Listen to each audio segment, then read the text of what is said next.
Get enough of me, can you? I'm back. I feel like I'm sitting in front of this computer about 10 times a week. Welcome to the College Football Preview Show presented by Yolked. I'm your host, John Sarianides. And as always, which is now becoming a catchphrase, I was told by me, I'm joined by my partner, the one, the only, Ryan Barry. Ryan, how are you this evening? I'm doing well. I've got to my right here a YouTube TV quad box of UTEP in Delaware and the ALCS, so life is good. Nice. Yeah. Nice. You got a lot going on there. I like the Delaware UTEP action. See, I love this time of year because football's on every night now. And you got Oh, yeah. last night you had Arkansas State and South Alabama. Tonight you have that game.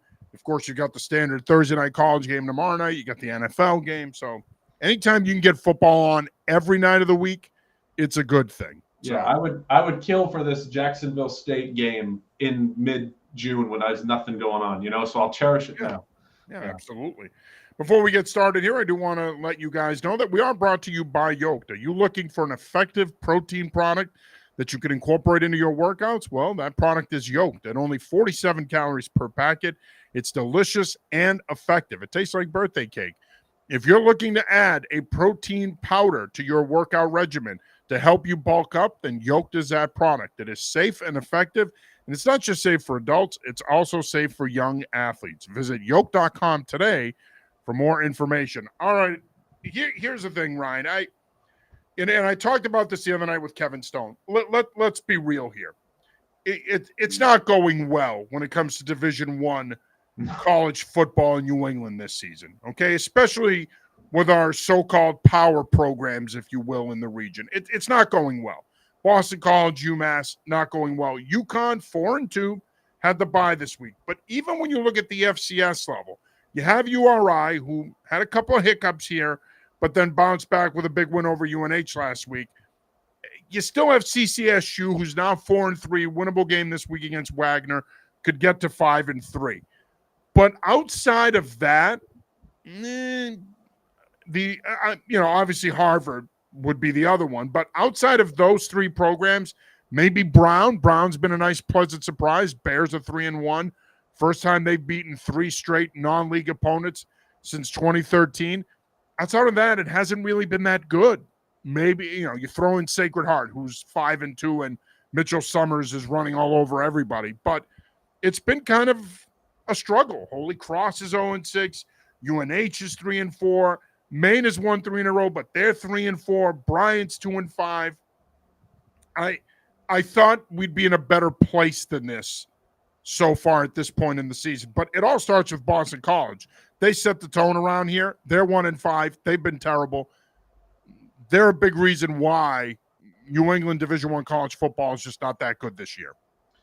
You know what I kind of liken it to, and I feel like you would understand more than anyone being in education is, how like some grades just kind of stink?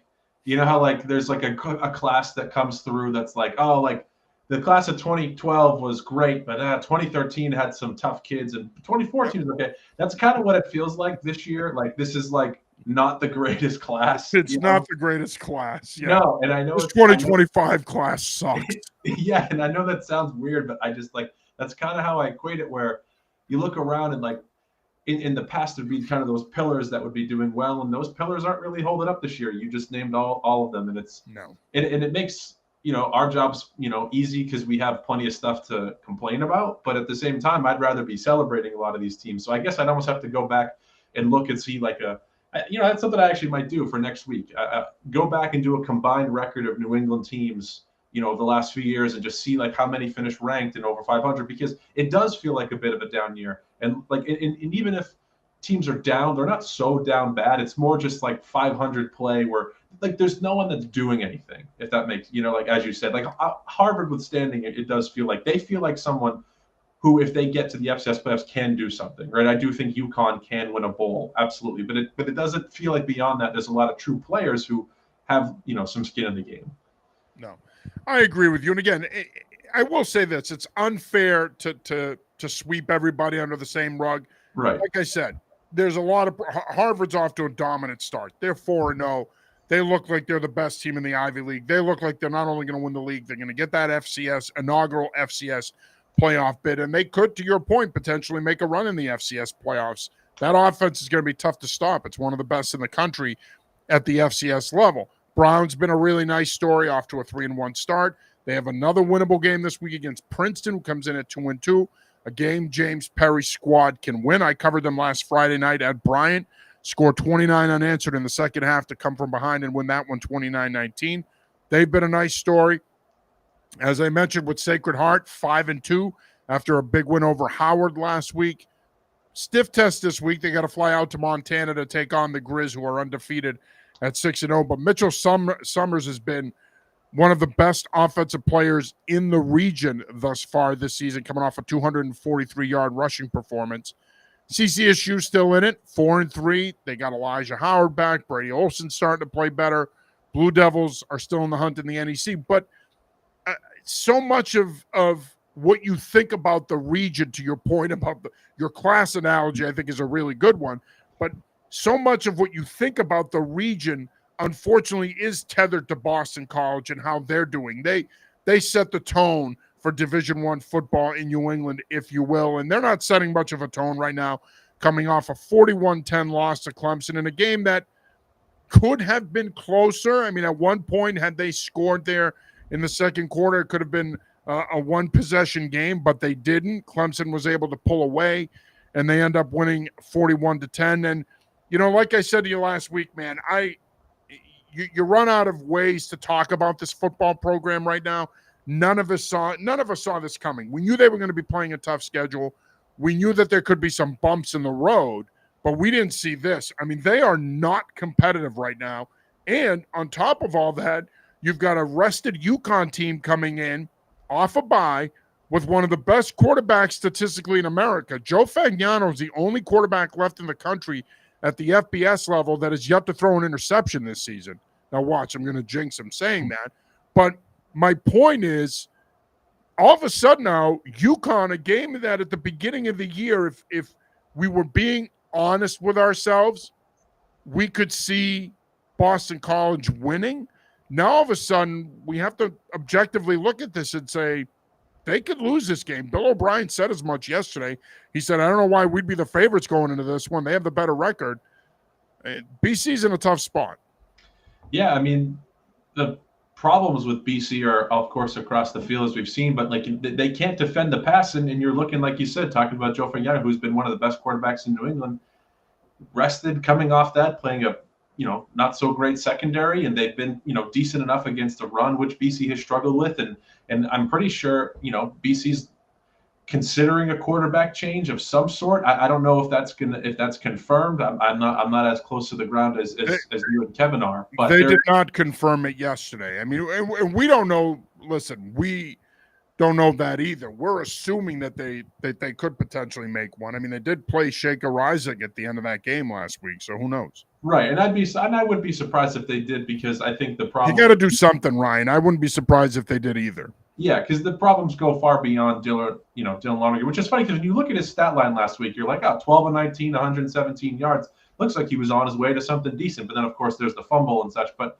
it's just really too bad, because it's not like this Clemson team, the Clemson team that if I had seen this score coming into this season, I wouldn't have been shocked, because I would have assumed that Clemson was 6-0 and top 5 in the nation. But considering they were 2-3 and played as poor as they did, to get blown out like this is really just like, oh man, like, are we really going to lose as bad as Bill Belichick's, UNC team here? Because I don't think BC should be on that level personally, but it really is a shame, because you just wonder where they go from here. Yeah. No, and it's a good question, and it's a fair question. And of course, some of the idiot talk out there about firing O'Brien and whatever. People are going to say what they're going to say. They're entitled to say whatever they want. But I do think at the end of the day, that's not the solution. It's not. We talked about this with UMass, and I'm sure we're going to talk about it again tonight. But that's not the solution right now. And that shouldn't even be your thought process. If you're Bill O'Brien and his staff, look, he's already essentially taken over the offensive play calling. It looks like him and Will Lawing are splitting duties, but he's more involved in that part of it. I don't know what other changes he could potentially make from a coaching standpoint. I don't want to speculate, but they've got to play better. They've got to play better offensively. It's got to be a more consistent performance, a more four-quarter performance. Defensively, I mean, they've been bad. They've got to figure it out on defense. Now, injuries have played a big part in this on both sides of the ball, specifically on defense. But at the end of the day, you shouldn't be 1-5. This is a team right now. If you had told me the beginning of the season that after 6 weeks they'd be 3-3, I could believe that. 4-2, I could believe that. I didn't think they were going to be better than that. But I didn't. If you had said to me, look, after 6 weeks they're going to be 1-5, I would have been like, no chance. They'll be better than that. I have too much faith in Bill O'Brien as a coach to think they'd be this bad.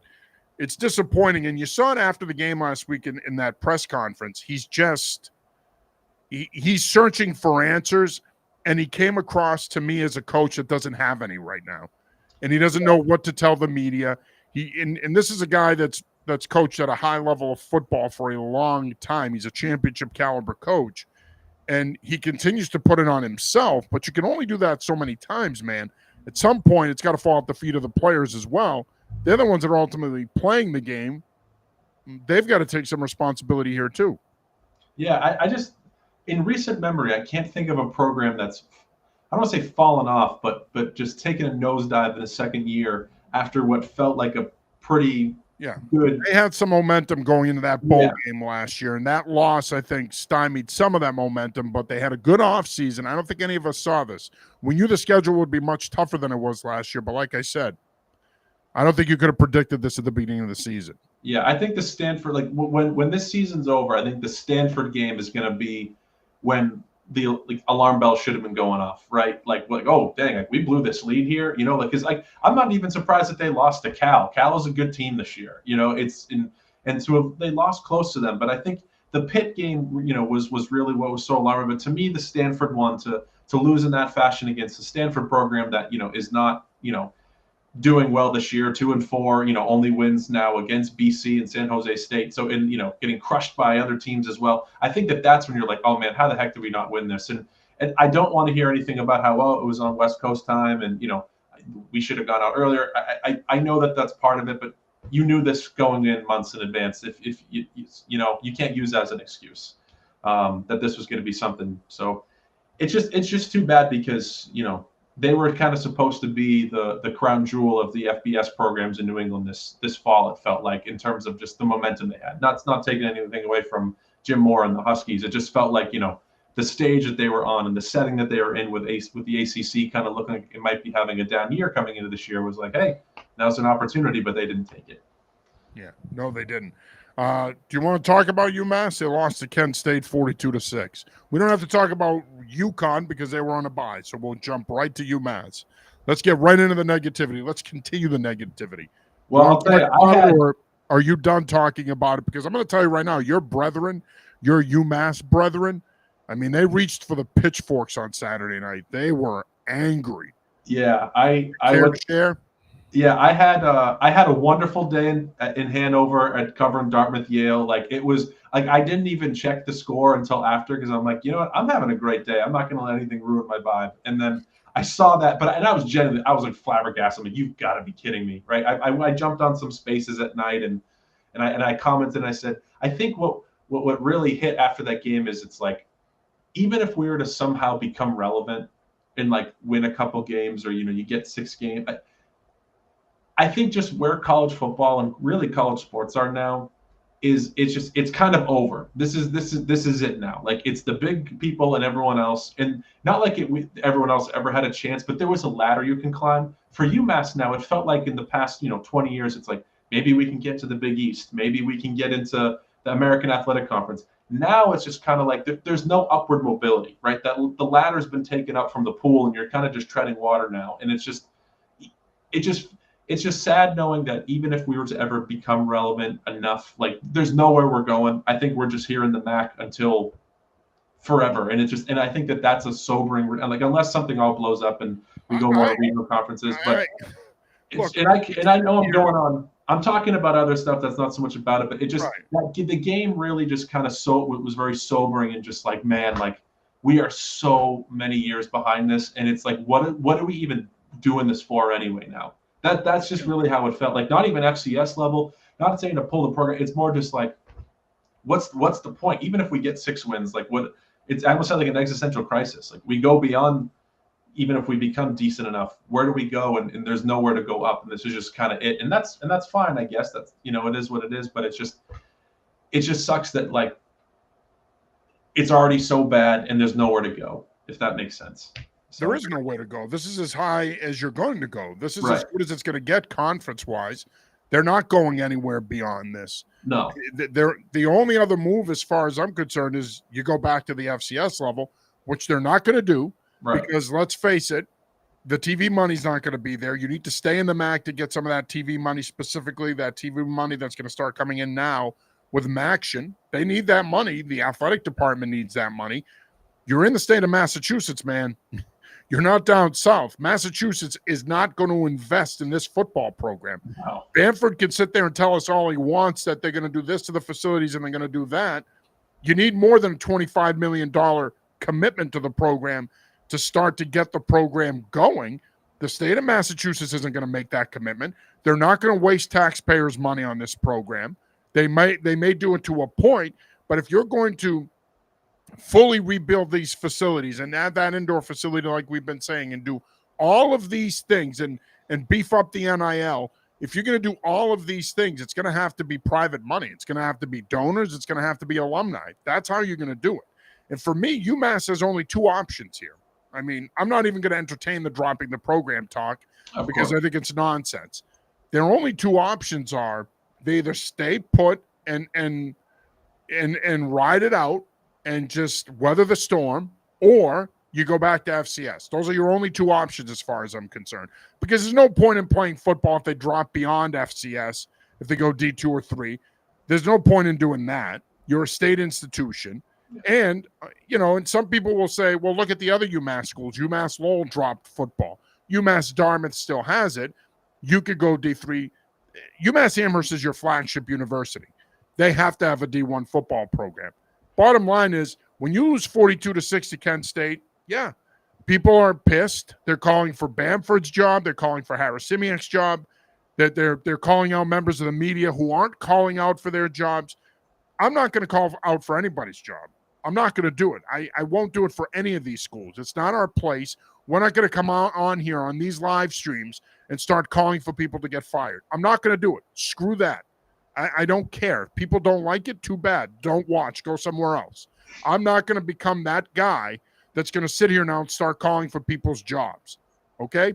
With all due respect to the UMass fan base, what the hell did you expect? Harris-Simiak's a good coach. He put together a good staff.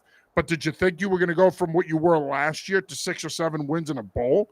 If you thought that, you need to put the crack pipe down. Okay? End of story.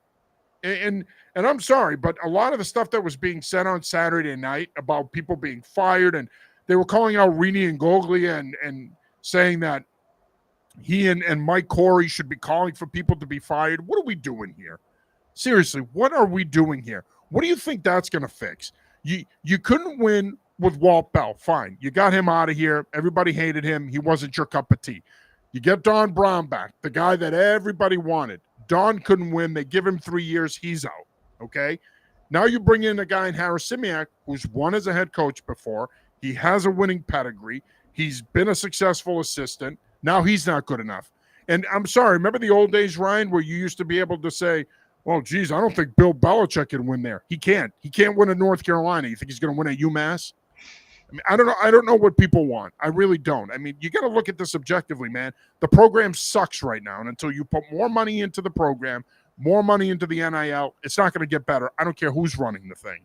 Yeah, and to your points, like that's where my existential crisis came, just in the sense of like, what is this for? Because it's so hard to make it decent, and we just don't have it in us as a state, as an institution, and as a department. And I think that's like, for me, where it's like we're not even looking to go anywhere anymore like we were in the last 20 years. It's more just we're looking to, of course, be decent enough, and I think people just want to be respected and not be laughed at all the time. Like, I mean, that's kind of where I'm at. But for me, it's like I just don't.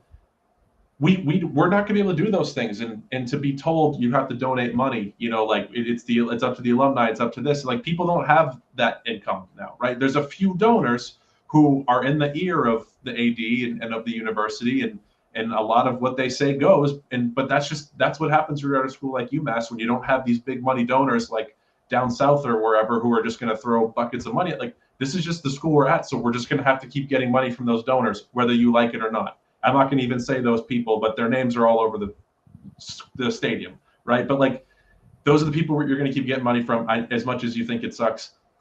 I'm with you in the sense of calling for someone's job where, like, there is part of me that's like, if you change leadership, at least getting some new lifeblood in there for the whole department could be helpful. It could be helpful to have someone who, has some experience in this new NIL-ness from, a Power 4 school, and then comes here and they've had success. Like, there are, I think, benefits to new leadership because of where we've been. But it's hard. Who, not to cut you off, but when we talk about new leadership, who are you getting rid of? Who do you need to replace in order for this to happen?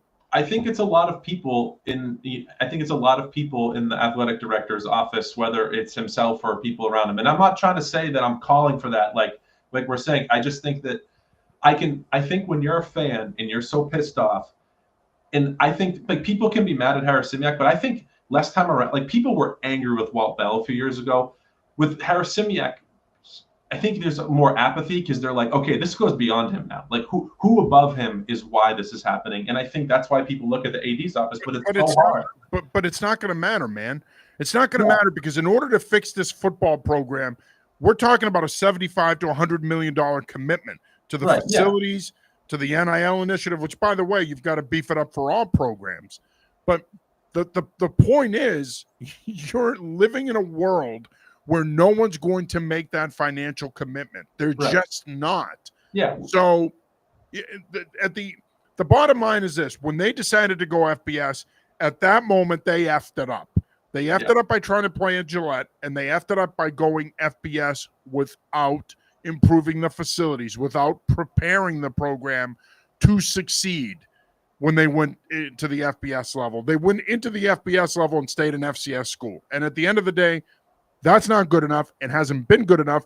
And you've gone from being a program that was somewhat competitive 10 years ago, even though you were still finishing 4-8, to now being a program that's the worst in the country. I mean, when you get blown out by Kent State, a program that's got financial problems, a program that's teetering itself, when you lose 42-6 to them, you're the worst program in the country. And UMass, hands down, is the worst program in the country right now. So yeah, and I think and I agree that this goes back before this. And to Bamford's defense, like he inherited this in which was executed. But it's like someone made it's like someone burnt a cake and said, "Here you go. Can you make this look nice?" And he's like, "Wait, what the hell am I supposed to do with this?" Right.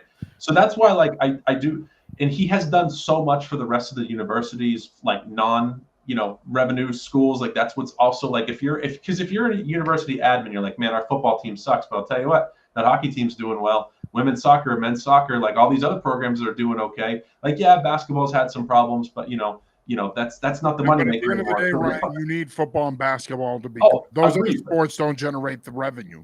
But what I'm saying is hockey, it's great to be good in hockey, but you're not bringing in the money that football and basketball are going to bring in. It's not even close, to be honest with you. Right. I just all I mean is that like when people call for all this leadership change, you could get mad at Bamford for football, but like he does all these other things well and raises money well. So it's like if you're a university admin and you're like, yeah, football sucks, but like he does all these other things. So like people keep yelling and getting mad and wanting him fired, but it's like you're kind of screaming at a cloud because those admins do not care about you or your opinion about football because he's doing these things and he's a yes man. He's doing everything he needs to do for the university to move it forward for athletics as a whole. But the problem is what the university needs right now is someone who can do that and football. And I'm not calling for his job necessarily, but I do think that if you had someone in there who has experience with what NIL looks like and how because there are in defense of people who are getting mad at Bamford too, because I'm not trying to play both sides of the fence here, but in defense of people who are looking for new leadership,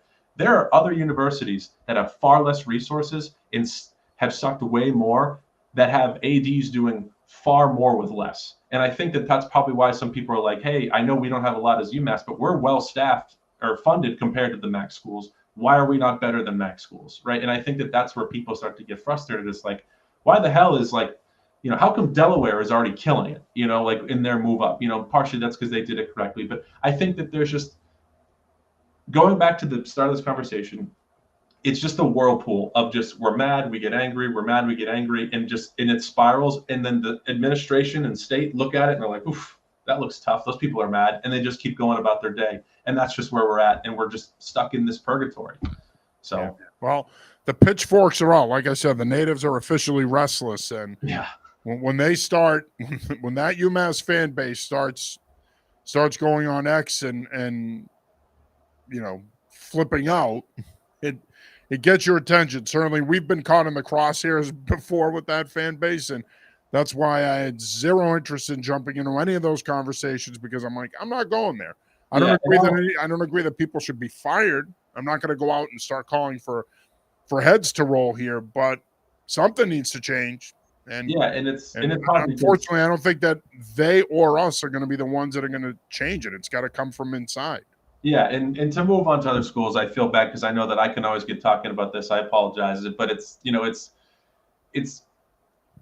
just sucks because I wear my NEFJ hat, which I love and it's fun. Then I also have my alumni hat of like the shit that I've been watching for years, and it's just like, I'm trying to be realist over here, but I'm also like not trying to be too emotional where it's like it really is just like, it's just the work. Like every week driving out there for 2 hours and knowing it's going to be a bad day is just like, it's crazy and it stinks, and I think people are just fed up with it, and I get the anger and I get the outrage, and some takes are not correct, some are a bit over the top, but the anger is justified because it's just like, this is not normal. Like, but we've been told that this is just what it is. Like, you're trying to build it's like, but it's not though. You look at any other team who's made this jump and it's not like this.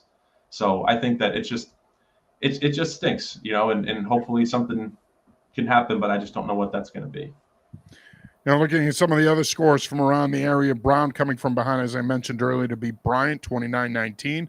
Bears improved to 3-1. Big win for James Perry's squad. They scored 29 unanswered in the second half, and they kind of did the unconventional way, Ryan. They just decided, they were down 12-0 in the half. They just decided to lean on their backs, Matt Childs and Quentin Brown, and they did the rest.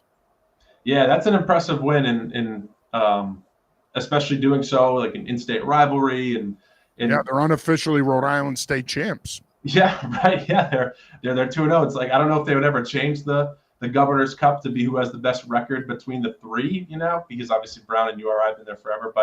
And it's tough because you look at some of the stat lines for Bryant. Elijah Elliott had a pretty good game, and they just couldn't put it all together. It's just that Bryant defense has been the kind of a really since the UMass game, unfortunately, I feel like the Bryant defense has not been up to snuff. Yeah, and Brennan Meyer's been out. Jared Kiefner got the start. I thought he played well enough to give them a chance to win. You mentioned Elliott. He had over 100 yards rushing, a couple of touchdowns. At the end of the day, it was a tale of two halves. Bryant dominated the line of scrimmage in the first half. Brown flipped the script in the second half, and that was really the difference in the game. Again, Brown prevailing 29-19. Of course, Bryant went over to Brown and won last year, so big win for the Bears to improve to 3-1. As I mentioned earlier, they host Princeton on Saturday. Maine goes into Merrimack, wins 20-13. Not as dominant of a performance as we saw the week before when they went down and won 34-14 at Bryant, but nonetheless, the Black Bears have won 3 in a row, and they go into their bye week with some momentum. Yeah, and I wouldn't even say Carter Peavy had his best game, considering he's been pretty solid the last 2 weeks. It was all about the running game for Maine, and to the credit of Merrimack, that's a tough place to play, and it may not come off that way when you see how it looks, but I do think that plays part of it because it is very reminiscent of a high school stadium, and I do think that some of these FCS programs have bigger stadiums or smaller ones or whatever, but like considering where they are, this is a smaller stadium. It feels very high schooly. You're on the bench. There's no one behind you if you're Maine, so it's a tough place to play on top of it. I think for the conditions. So full credit to Merrimack for making it a game, but it was, I think, one of the better ones in New England this past weekend. Yeah, I agree. URI got back on track with a 38-27 win over UNH. The Rams needed this one, and it was kind of a back-and-forth game early on. URI was able to pull away in the fourth quarter. They go to Albany this week, but that keeps them in the race, both in the CAA and for a potential at-large playoff berth. Now, for the at-large playoff berth, they're probably going to need to win out, but with the CAA, they have a little bit of wiggle room, but even then, you're probably better off winning out. Winnable game this week at Albany, but this was a big win over a UNH team that, look, offensively has gotten better as the year has gone on, but the defense has struggled. Yeah, this is a back-to-back weeks of 30-plus points, and it's just they're lacking those guys like from last year up front, especially. To 220 rushing yards allowed feels kind of uncharacteristic for a UNH defense. When you're missing Flex Ruiz, Josiah Silver, guys like that. So it's a tough year for Wildcats, but yeah, URI is also going to be hoping that Browns keeps doing well because that'll make that loss look a little bit better. Yeah, absolutely. UNH travels to Campbell this week. Campbell's have been tough at home, so won't be easy. But as it stands now, they're probably on the outside looking in terms of an at-large playoff berth, which they've made the FCS playoff 16 in the last 20 years, but that's looking like a long shot now. Sacred Heart, big 32-14 win over Howard. Mitchell Summers, 18 carries, 243 yards rushing, 2 touchdowns. He's been one of the best backs in the region so far this season. Impressive win for the Pios. They improved to 5-2 on the season. As I mentioned, they hit the road this week to take on Montana. The Grizz are undefeated at 6-0. It'll be a stiff test, but this has been a good season for this Sacred Heart program. We talked about this at the beginning of the year, that they needed momentum going into the CAA. They're certainly gaining that traction now with the way they've played through 7 weeks. Yeah, what's so impressive too is that they were down 14-0 to start this game, and it was kind of looking like, oh man, is this the Sacred Heart team we maybe thought coming into this year? But they just kept their cool, stuck with Summers, and just went for it. And the defense really showed out. Those were the only points they allowed in that first half, and shut them out in the second half. So definitely a big test this weekend, but that's an impressive win. Yeah, and I like that they're playing Montana. I think this is a program that needs to spread its wings, get out there, get on a plane, go play some other people. It has benefits, and I think playing Montana on the road, it'll be a great experience for their players, and certainly if you go out there and compete, I mean, if you upset them and get the win, that'd be huge. But even if you go out there and compete, it's huge for this program. Coming back to the Ivy League, I know we just talked about Brown. Harvard taking care of business against Cornell, 34-10. That offense keeps humming. Jaden Craig, another good day at the office. The running game was solid, balanced. But to me, the story in this one, Ryan, was the defense. Defense played really well, limiting Cornell to 10 points. This Harvard team right now definitively looks like the team to beat in the Ivy League. Yeah, another game with 30-plus points and just, getting it done under the lights too. And again, even though Cornell's had their struggles, they've been in some games, and and I don't think that necessarily the offense looked totally awesome consistently, right? Jaden Craig had 37 pass attempts, but they made it happen with that defense, and it's just if one has a harder time, the other side picks it up. So and that's what's going to make Harvard so formidable this season. And you mentioned it earlier. You were in Hanover for a great game. Dartmouth edging out Yale 17-16 on a 51-yard field goal by kicker Owen Zalk with time expiring. Zalk's been huge for them the last 2 years. Big win for the Big Green, though. It keeps them in the hunt for the Ivy League title and the FCS playoff berth. For Yale, they pretty much now need to run the table, and they're probably going to need some help if they want to have a shot at winning the Ivy League and possibly getting to the FCS playoffs. I'm not going to lie to you, man. After 2 weeks, I thought Yale and Harvard were right there with each other as the two definitive best teams in the Ivy League. And all of a sudden now, Yale hits the road. They lose at Lehigh last week, lose at Dartmouth, 2 weeks ago, lose at Dartmouth this week. They've come back to earth in a big way, and it's disappointing because I think this is a program. You talk about Dante Reno at quarterback, Joshua Pitzenberger at running back, Nico Brown at wide receiver. They have talent. I don't know why it's been such a struggle for them to score points the last couple of weeks. Yeah, it's tough because they've got some dudes. I mean, Pitzenberger still looked good. I mean, 138 yards. I mean, he did carry the ball 34 times, but Nico Brown looked awesome. I think that Dante Reno's still taking some time to settle in, because there's times where he looks brilliant. He'll make, really, really great throws. He had a couple connections with Nico Brown in particular that were really excellent. But then there's times where, there's not as much beyond Brown, which I think is maybe the problem is like they're semi one-dimensional between those two and Pittsburgh. It's very much the big three. I just think they need more to be stepping up on offense, and it's just not there. Yeah, no, I agree. They host Stonehill on Saturday in New Haven. Stonehill's coming off a bye. So Stonehill went up and won at Maine a few weeks ago. So I'm not going to sit here and say upset alert per se, but they need a bounce back performance, and Stonehill's not going to be that easy to beat. I mean, they went toe to toe with Penn at home a few weeks ago as well, losing 24-21. So they certainly have the talent where they can compete with these Ivy League schools. Going over to the NEC, CCSU picking up a big 24-12 win over Robert Morris. Elijah Howard had a big day at the office, over 100 yards rushing and a touchdown for the Blue Devils. They got a winnable game this week at Wagner, who I believe only has one win on the season. So CCSU looks like they're on the way back, if you will, and I was correct. Wagner is 1-5. CCSU looks like they're still in the hunt in the NEC. They look like they're on their way back now to getting this thing on track and potentially winning the conference.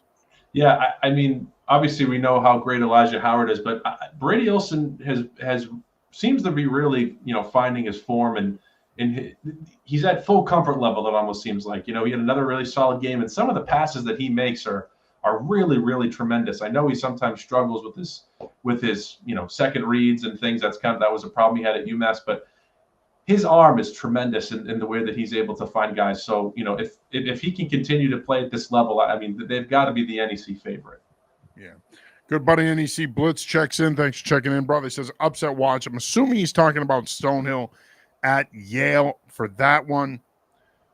I don't know. I think Stonehill can play him tough, but that Yale team, if they can get that offense going, and they've been much better at home in recent years, if they can get that offense going, I think that's going to be a tough task for Stonehill to go down there and win. He also comments CCSU is somehow under the radar in the league again. They don't turn the ball over. How can Wagner win with that? No, I agree. And we know with Adam Lechtenberg, we know what the formula is. You run Elijah Howard, you set up your play action passing game, your drop back passing game. You put Brady Olson in a position where he can be efficient, and then you lean on your defense. It's been a formula that has worked for them since Lechtenberg got there, and I think it's certainly a formula that could work for them again. Sticking with the NEC, New Haven with a big 69-0 win over Western Connecticut. A.J. Duffy had a huge game, 4 touchdown passes, over 350 yards passing. Chargers have a bye this week, but they're 4-3, and hat tip to Mark Powell, man.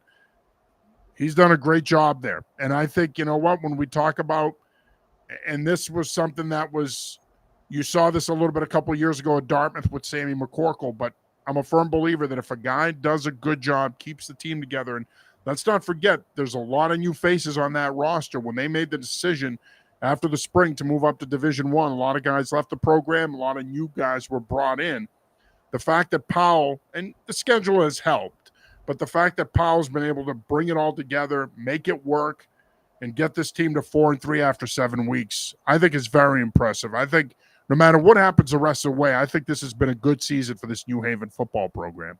Yeah, and that's what you need. Like, if they're still playing these teams close, then maybe you have a little bit of, be a little nervous making that jump. But I mean, that's a dominant win. And, Jalen Smith looks awesome. Isaac Lawton continues to look good. So it's just, it's an encouraging season, when you score touchdown after touchdown after touchdown against these teams that you're supposed to beat. And it definitely beckons well for next year, but it's just, you got to stack these wins for those recruits too, to be like, hey, look at how well we did this year. You want to come be part of this, and look at the league we're part of. This is a winnable league already. So, I think that like you said, it's hard to say it's not already a successful season.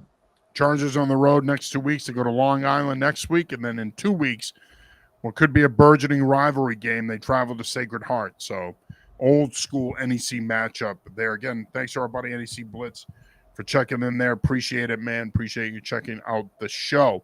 You are watching the College Football Preview Show presented by Yolked. I'm your host, John Sarianides. As always, I'm joined by my partner, the incomparable Ryan Barry.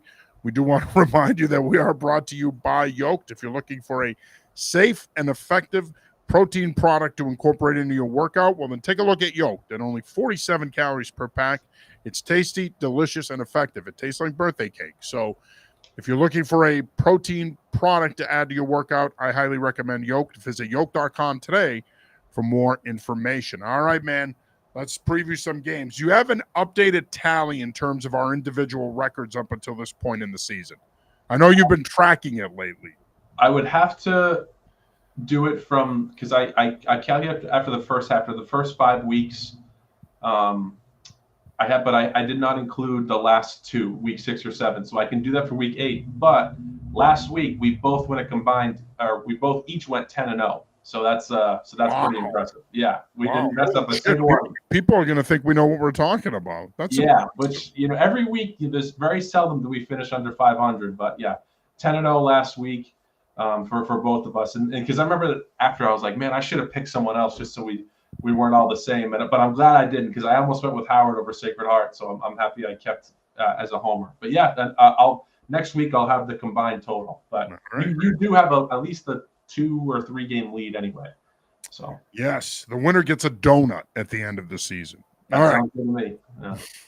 Let's start with the biggest game of the week in terms of Division I college football, and that is UConn at Boston College. Kevin Stone and I will be there for that one. We're going to double cover it. Stone will be covering the Boston College angle. I will be covering the UConn angle. I think this is going to be a terrific game. UConn beat Boston College 3 years ago down at the Rent. Year later, Boston College returned the favor in 2023 at the Heights. They didn't play last year. I think they should play every year. I don't know why they don't. I think it's foolish. Nonetheless, I'm not involved in that process, so it's not my call. If it was, they would play every year. Boston College favored by 1.5 here. A lot of people like UConn in this one. They're putting the action on the Huskies. This one's a tough one for me because I'm a UConn Kool-Aid drinker here, but I feel like I'm going to get burned here. I feel like I'm going to get burned here because I think you can sense where I'm going with this one. I think I'm going to get screwed over here. I'm taking Boston College in a 24-21 kind of game. I think they win by a field goal. It could be a 28-24 kind of game. I'm going to lean Eagles here. I think that they're going to get the running game going finally. I do think they're going to make a quarterback change. If they do, I think it's going to be Grayson James, not Shaker Isaac. If that's the case, I think that James deserves an opportunity to prove what he can do. He proved what he could do at the end of last year. I think he deserves another opportunity. I think the offense will be better. I think the defense plays a little better. I think they do pick off Fagnano. I think his streak comes to an end. I like Boston College in this one, 28-24. Good chance, however, that I'm eating the crab sandwich at this time next week.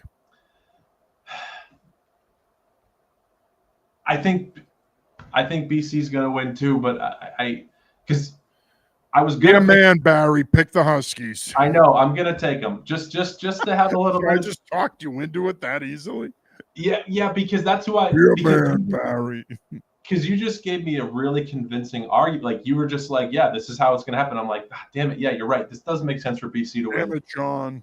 Yeah, but I was going to pick UConn be coming into this, and I'll stick by my guns and stay with UConn because I love that they're coming off a bye week. I love the momentum that they have. I think Jim Moore is going to want to. I think he's going to want to squash. It's a huge game for them, man. It really is, and Mora knows this. Boston College is a wounded animal, no pun intended. They're a wounded animal, and I think at the end of the day, if UConn wins this football game, it is big for them in terms of their presence in the region. I think it's big for recruiting. I think it'll be another notch in Mora's cap when it comes to making the argument that this program deserves to be in a conference. Listen, they should have beat Syracuse earlier this year. They let that one slip away. It would not surprise me if they make amends in this one and they beat Boston College. And if they do, then I think you're 5-2 now. You're a win away from being bowl eligible. This program is in a place where it could really take off. And you got some tough games at the end of the year. You got Duke, you got Air Force, but it would be a huge win for them. But I'm sticking to my guns. I'm going BC. You're going UConn. Let's go over to the CAA. As I mentioned earlier, UNH visiting Campbell. We used to just jokingly do the lines for these games. We don't. Campbell coming into this one is 2-5. UNH 3-4. I'm going to go with the Wildcats here. I think they get back on track, pick up a big win on the road. I could see this being a 24-21 kind of game. I think it'll be tight, but give me Matt Vez and the Wildcats on the road. Same. I like UConn. I like UNH bouncing back here. They just got to get the run game going. It can't be all up to Matt Veza. So I think this could be a high-scoring game. That's where these games have gone with Campbell in their past few weeks. But I like the Wildcats to bounce back here. This doesn't feel like a sub 500 team. This feels like a 6-6 UNH team. So give me the Wildcats. All right, Maine is on a bye, as we mentioned earlier. Rhode Island travels to Albany. Albany blows, so I'm going to go with Rhode Island. Yes, I will go with Rhodey as well. Unparalleled analysis. You can't get that anywhere else. No, yeah. Let's take the time. Yeah. Yeah, that's it. That's all you need to know. Albany blows, your eyes better. They're going to win. Right. Next up, we have Merrimack at Harvard. Can the Crimson slow down dual threat quarterback Aiden Pereira? The former Central Catholic product is having a really good year as a starting quarterback of the Warriors. He can be a lot to handle as a passer and as a runner. Problem is going to be, I don't think this Merrimack offense has been great all year despite Pereira's success. And we know Merrimack's going to play good defense. Mike Ginetti's a terrific defensive coach. But can they play enough defense to beat Harvard? I don't think so. I think that they'll play them tough. Could be a game for half, even maybe 3/4. But give me Harvard here by 2 scores. Yeah, I'm with you. I'm going to go with the Crimson as well. And I mean, Aiden Pereira, he is their whole offense. He's running, he's throwing, he's rushed for 100 yards last week. So it's just, and I think that Harvard's defense is good enough to just zone in on that and make the rest of the team beat them, which they won't be able to do. Yeah, no, I agree. And of course, as we mentioned earlier, Sacred Heart going out to Montana. Can the Fighting Knofries make that a game? I mean, I suppose. I think Montana wins this thing by 14 to 21 points. But I think if they can get Mitchell Summers going early and they can run the football, play a little bit of keep away, lean on that defense, they can make it a game. I still like Montana in this one. However, I think the Grizz beat the Pios by a couple of scores anyway. Yeah, I'm going to take the Grizzlies as well. And I think there's going to be a lot of fans out there wondering where the heck Sacred Heart even is, since this is. Well, I think there's going to be a lot of people at that game wondering where Connecticut is. Yeah. This is like where's that Connecticut place? Yeah, this is going to be one of those like, what the hell? Who are these guys? Games, but maybe that helps Sacred Heart surprise some people the first half, keeping it close. Yeah. All right, we're going to go over to the Ivy League next, and we have Princeton at Brown. Bears coming in at 3-1, having won 3 non-league games for the first time since 2013. Tigers come in at 2-2. The good old days when the Tigers were an Ivy League blue blood, when they were one of the standard programs. Not the case anymore. Bob Sarace's squad has struggled the last couple of years. I'm going to go Homer here. Screw it. I'm going Homer. I think it'll be a close game. I think it'll be a high-scoring game. Give me the Bears to win this one 31-28. I think it's that kind of game. Yeah, I'm going to go with Brown as well, just because I don't think I've seen enough from Princeton to justify that they're just so better, in order to win. So yeah, so give me Brown here as well. I like them, especially being at home. Yeah. Next up, we have Stonehill at Yale, and as I said earlier, I think Stonehill defensively could play well enough to make this game interesting, but I do think Yale's offense finally gets going. I think they do enough to get the win. I don't think this is a blowout by any means. I could see this being a 17-10, 20-14 kind of game. Give me Yale by a touchdown. I think Yale can win this one by a score. A score could also be 3 points, but I'm going to say a touchdown. Give me Yale in this one. I'm going to say they win 21-14. Yeah, I'm going to go with Yale as well. I think this feels like Dante Reno's breakout game where he really shows what he can do, and I just don't think that Stonehill are going to have a stop for Pittsburgh. Yeah, and I think for Yale, if you want to get this thing back on track offensively, feed the beast. Yeah, give him the ball 35 times on Saturday and let him be the dude that he is. Coming into the season, he was the Bushnell favorite to win the Offensive Player of the Year. Just you know what? You want Dante to get going, and Dante will get going. He's a talented young man. I'm a fan of Dante Reno. I'm a fan of Tony Reno. I'm a fan of the Reno family. I believe in Dante, and he's going to get going. But I think early on, at least in this one, you want to get your offense on track here. Give it to Pittsburgh and let him do his thing. And again, that Stonehill defense has been pretty good this year. And this is a program that has proven that they can play with the Lafayettes and the Penns, and they beat Maine at Maine. They're good enough to go down there and pull off the upset. I just don't know if they're going to score enough. Their offense has not been great this year. That's kind of been their bugaboo. Dartmouth at Fordham. Rams are 1-5. Big Green coming off the big win over Yale. I think the Fighting Zalks go down there and take care of business. Yeah, give me Dartmouth in a more consistent offensive week this week, because last week they really struggled in the first half and figured things out in the second, playing catch up. But I think they're going to carry the momentum and play well. Yeah, they're going to get Crowther going. That running game is key for them. We know what Grayson Solon you can do at quarterback. He's got a terrific skill group to throw the ball to, but you got to get that running game going. A lot of what they do offensively centers around that running game, and get Corbo going the tight end as well. They got to start getting him going. He's too good a player. Probably he was our first team tight end coming into the season in the Ivy League. They got to get him going. He needs to be a bigger factor in that passing game. So I like Dartmouth in this one as well. All right, next up we're going to go over to the NEC. You down with the NEC? Yeah, you know me. All right, that's a great poll. Yeah, thank you. We've got Central Connecticut State at Wagner. I think we both universally agree that Wagner sucks, so we're going to go with CCSU. Again, you can't find this analysis anywhere else, Barry. No one is just using blanket statements like that, then calling it. But sometimes it's like, why do we need to overcomplicate the fact that Wagner is 1-5 and is just not a good team? But maybe these are the games where you might drop one though, like that. Like, I'm going to be so pissed if we're sitting here next week and we did all this talk and they ended up losing. But yeah, give me the Blue Devils. And they're 4-3. Duquesne is 4-3. They play each other the last week of the regular season, so it looks like the NEC is going to come down to that game again between these two. And that's kind of been a nice little budding rivalry here the last few years. By the way, Long Island is 1-5. They beat Eastern Michigan. If you're Eastern Michigan, like, you lost to them. They're 1-5. They lost to Stonehill. No disrespect to our friends over at Stonehill. We love you guys. But I mean, again, if you're Eastern Michigan, I'm going to kick you while you're down here a little bit. This just goes to show you how bad things are at UMass. Yeah, I know. Michigan lost to Long Island, and UMass is non-competitive against Kent State. It's bad. And finally, go ahead. No, it's inexplicable. I'm with you.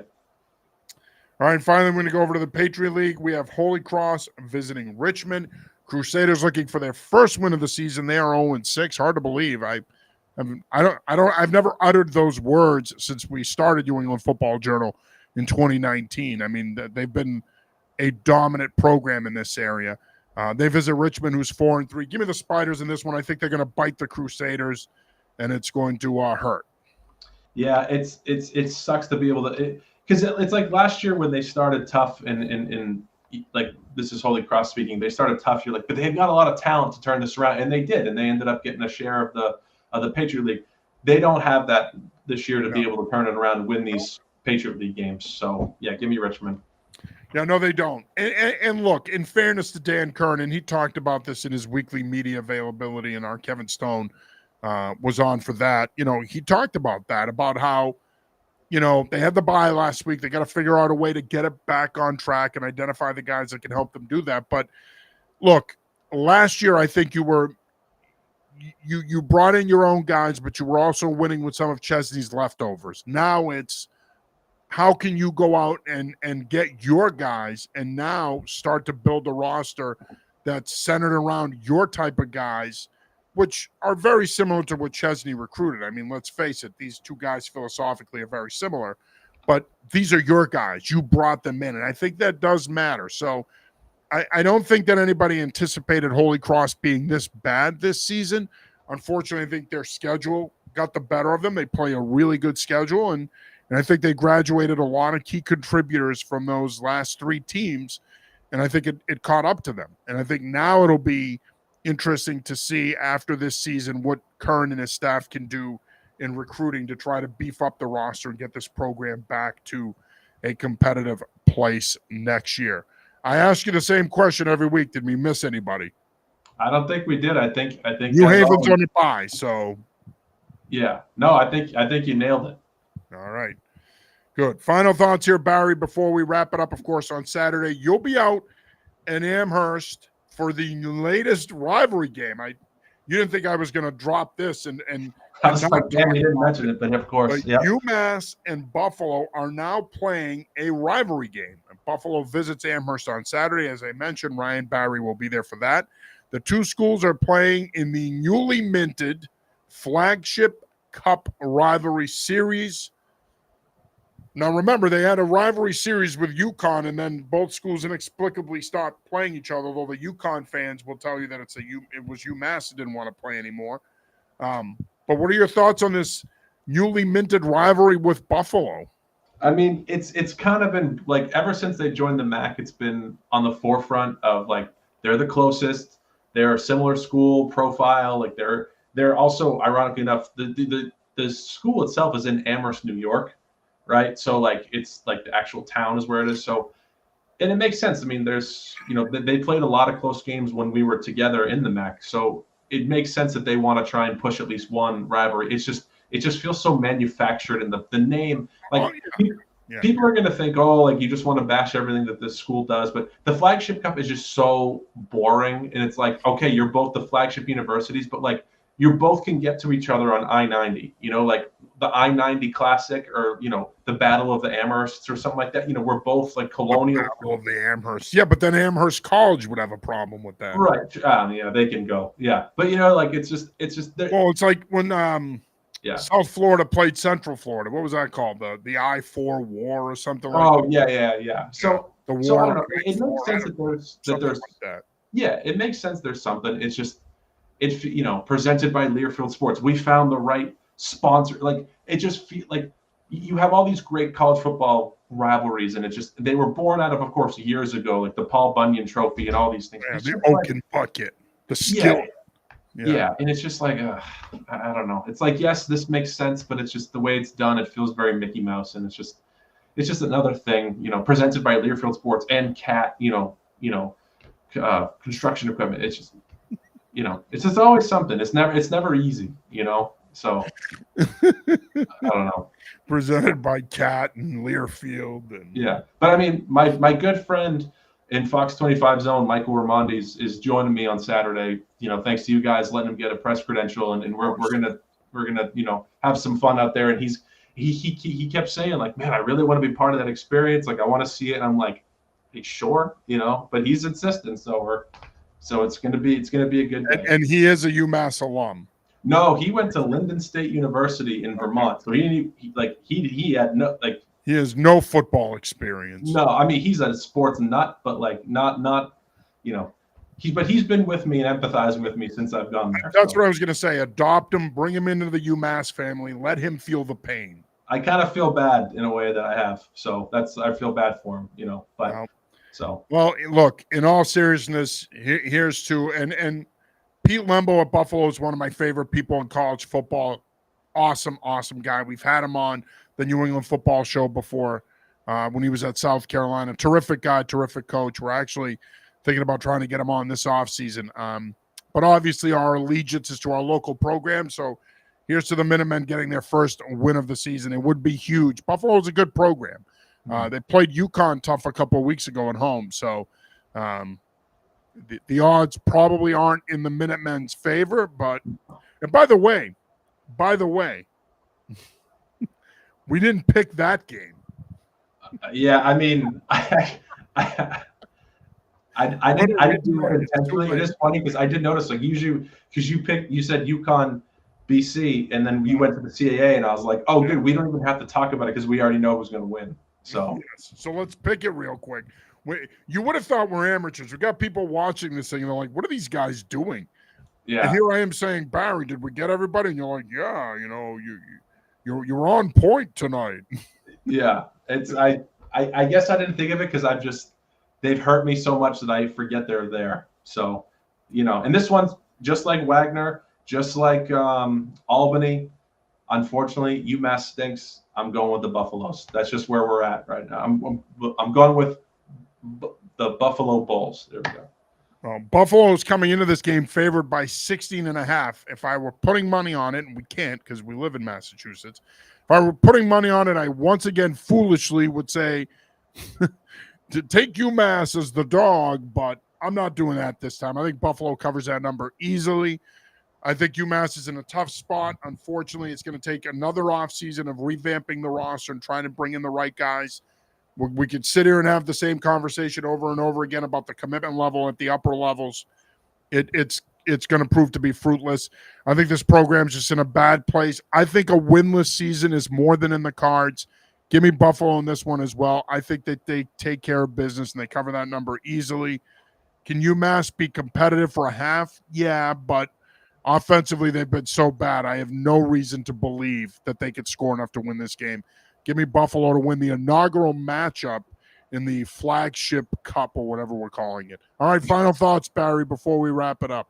It's this football season's flying by. Get to games. I'm already looking at the calendar here of just a couple weekends I got coming up that would love to try and get to some more games before it's all said and done, especially with UMass doing action. So, but yeah, it's supposed to be a nice day Saturday, so hopefully people get out there. Yeah, absolutely. And by the way, we weren't not gonna pick that game. Obviously, we saved it for last because we wanted to tie it into the whole, flagship cup rivalry, right? Inaugural rivalry game. So yeah, that's why.